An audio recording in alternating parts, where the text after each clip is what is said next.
কালকে তো অনেক রাতে ফিরেছি, আজকে সবাই ঘুম থেকে উঠেছি মানে 12টা এরকম। তো বাইরে এসে একটা সুন্দর জিনিস দেখতে পেলাম, চলো তোমাদেরকে দেখাই। জাস্ট ওয়াও, দেখো ভিউটা দেখো, Wow! দেখছো?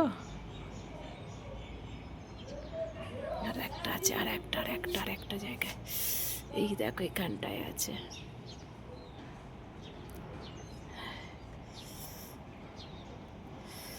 পাহাড়ে এসে যদি এটাই না পাই তাহলে কি হবে, আর কি চাই। আজকে সকালে টিফিন ছিল পোহা, জানো ভালো লাগে না খুব একটা, তাই ছেলের বাবা আর কি হাজব্যান্ড বাইরে থেকে গিয়ে আলু পরোটা নিয়ে এসেছে। এখানে এসে না কিছুই খেতে আর ভালো লাগছে না, দুটোই একটু একটু করে টেস্ট করেছি, সবই পড়ে আছে, তাই টিফিন বক্সে রেখে দিয়েছি, পরে যদি খিদে পায় খাবো। আর এখানে গ্যাসের প্রবলেম খুব হচ্ছে, যার জন্য খাওয়া দাওয়া একটাও কিছু টাইমেও হচ্ছে না, সবই উল্টোপাল্টা হয়ে যাচ্ছে। দেখো আলু পরোটা, দেখো পোহা আছে, আর দুপুরে কি হয় দেখি। ওহ, কি হাই ফাই হোটেল, লিফটে করে যাতায়াত।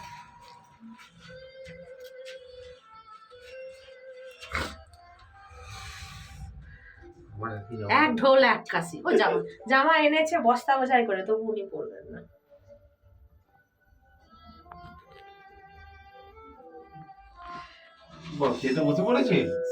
আবার কি সব খিদে পেয়ে গেছে। আজকে দুপুরের মেনুতে আছে ভাত, ডাল, আলু ভাজা, সয়াবিন আলুর তরকারি, দই, এটা কি গো, কি মাছ? দই কাতলা, চাটনি, পাঁপড়। ভাত, ডাল, আলু ভাজা, সয়াবিন আলুর তরকারি, মাছ, চাটনি, পাঁপড় পরে আস। আমরা আজকে বেরিয়েছিলাম মানালি সাইট সিন করতে। এত বাজে ওয়েদার, আমরা বাইরে বেরিয়ে পুরো ফেসে গেছি। দেখো কিরম বৃষ্টি পড়ছে, তোমাদেরকে দেখায়।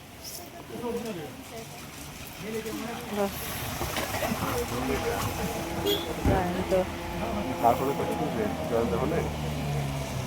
বৃষ্টি যখন পড়ে তোমায় মনে পড়ে। কি হবে কে জানে, এখান থেকে কখন যাবো তাও জানি না, বৃষ্টি আদৌ থামবে কিনা তাও জানি না। ঠান্ডা বাপরে, সব দুটো করে পরেও কাঁপছি।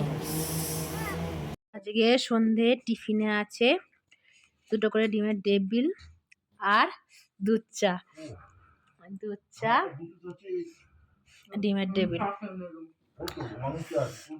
আজকে আমাদের রাতের ডিনারে আছে pulao, mutton, salad, chutney, papad. Pulao, mutton, salad.